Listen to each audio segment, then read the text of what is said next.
welcome to my channel. And if you love tech unboxings and simple tips, you are in the right place. So today in this video, I'm going to show you how to fix Instagram chat theme option not showing problem. So if you are facing the problem, then don't worry. Just follow these simple steps carefully. So first of all, update your Instagram app. For this, open the Play Store.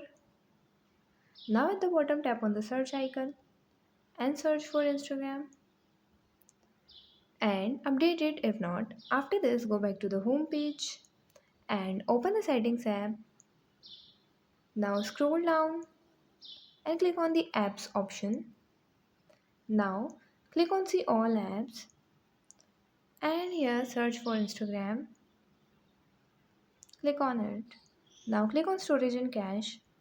Tap on clear cache. After this tap on clear storage and tap on delete. Now go back to the previous page and click on the force stop. Click on OK.